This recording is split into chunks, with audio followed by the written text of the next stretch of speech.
She's a tough nut.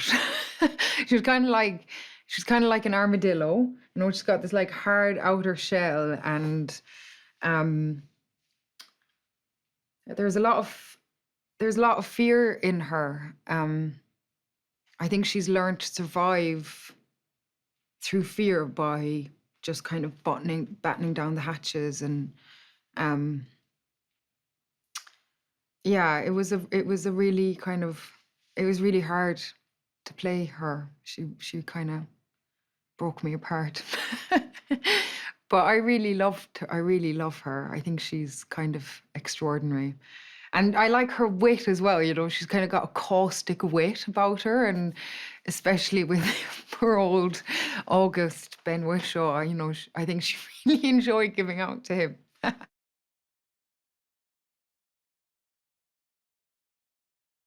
I think for Mariko, she could kind of initially come to terms with believing that there would be a better life in her next life rather than the life that she was living now. But through the conversation with the women, she decides to kind of take the risk to live life now and see what happens, even though she doesn't know where she's going.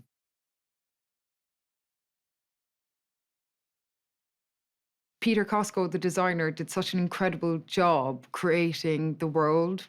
I guess it was quite a limited world. Like, it almost had a claustrophobic feeling, like it was concentrated. And for me, it actually helped, even though it was so intense, to actually, there was no getting out of this space. Like, we were here to make a decision. And so the intensity of that decision was kind of fed by the intensity of the set and where we were, and the fact that we couldn't actually leave.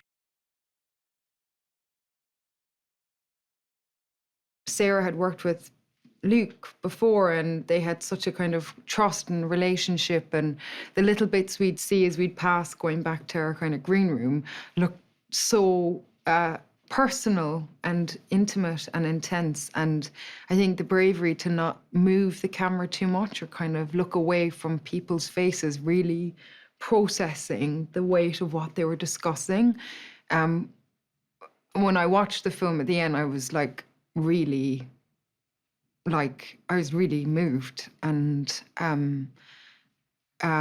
yeah, I think that kind of personal relationship that we all had and we all shared on set, I felt that, like, you can kind of, yeah, I really loved working with him and all his team.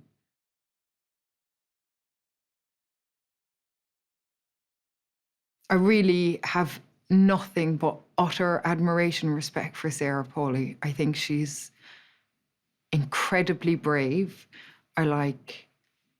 I'm so fascinated by her as a woman, as a leader. She's not like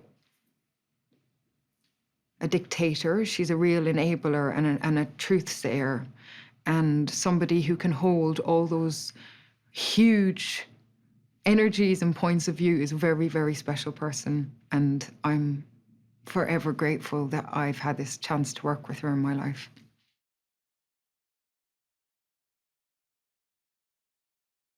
I can't imagine doing this film with a different group of women, and I think Sarah and John, her casting agent, really thought about who would be in that room together, because actually it required huge generosity, but huge personality as well. So to create a space where all of that can live is, really, they really, really thought about it. And there were some really hard days, days where we had to literally hold each other up on and off set, and also laugh and, keep it light and kind of just be with each other. And every single woman and Ben in that room, we all had each other's back.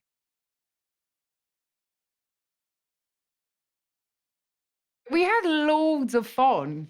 And I think something that Miriam Toews said to Sarah, which was really important, was the laughter between the women.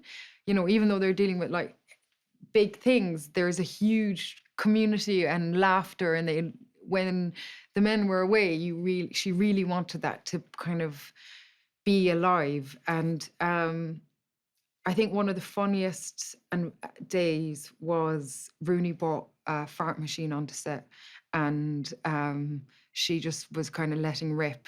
Little, innocent Rooney, no, not so innocent Rooney, was kind of tromping away on our fart machine, and we all just, we loved it. We couldn't have come at a better time.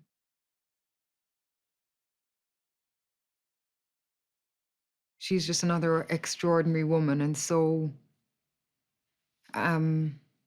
human and articulate and interesting. And I was kind of a bit shy. She came to set one day and I was kind of a bit shy, She's kind of this kind of spectre that was looking over us all the time, but not like in a kind of possessive way, but her, she knows that world better than any of us, and to kind of gift us this story, I was so grateful, but I was quite shy to meet her.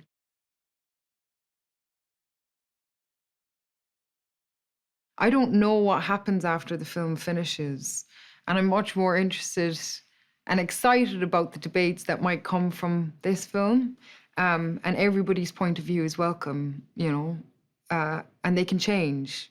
And we experience that when we watch the film, as people come in with points of view and they leave with very different points of view. And I've experienced that a little bit with even the screenings that we've had so far. Is like, it has the potential to change and to affect. And that's all you can ever really hope for with any film that you make. So I'm excited to kind of put it out into the world and see what comes back.